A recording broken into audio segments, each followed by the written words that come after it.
candelabra. Char. Video, char. Change ko na rin yung mga ball first one. Dito mo. Ito nga.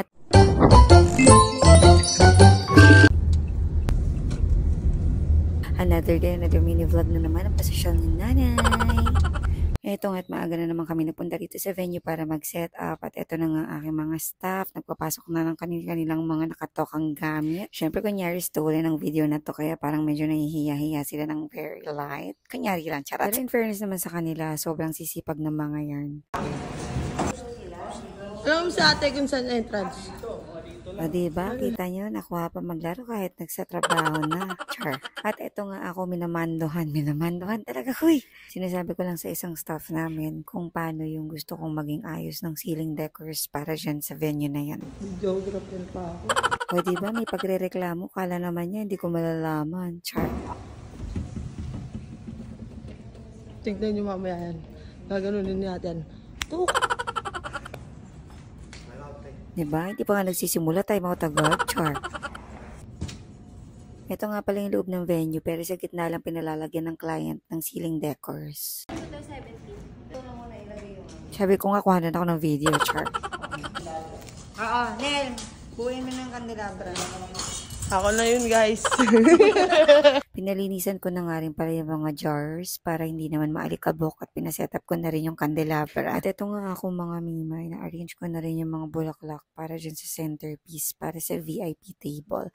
Wedding kasi yung event namin today, kaya dapat medyo elegant ang datingan. So ito na nga, pinaayos ko na rin yung centerpiece and mga flowers na isa-setup namin. Pinatatayo ko na rin yung mga backdrop at pinag-i-inflate ko na rin sila ng mga logo. Siyempre, tutulong pa rin ang first one dahil parang feeling ko kapag hindi ako nakatulong or pag wala akong nagawa sa setup namin or sa kada setup namin, parang hindi ako ganun ka-productive. Eto nga't patapos na ang aming setup, finishing na lang. Kung makikita nyo, inaayos ko pa rin yung mga centerpieces kasi gusto ko maging perfect bawat detalye. Ayoko nang basta nilagay lang tapos okay na. Hindi ako ganun. Lalo na kung mahaba naman talaga yung setup time na binigay sa amin. Gusto ko kasi bawat party na sinesetup namin, mapapawaw yung client or yung mga guests. Kaya gusto ko hands-on talaga ako sa mga events namin.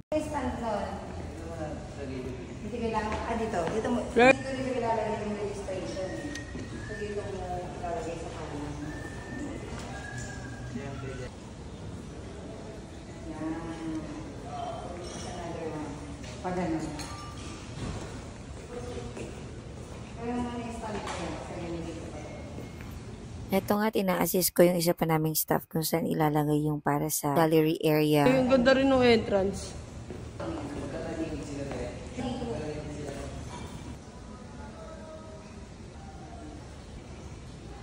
At ito na nga mga mima, natapos na ang aming setup. So ito ang aming entrance art decor. Ayan, pasok tayo sa loob. Tingnan natin kung anong natapos ng aking team.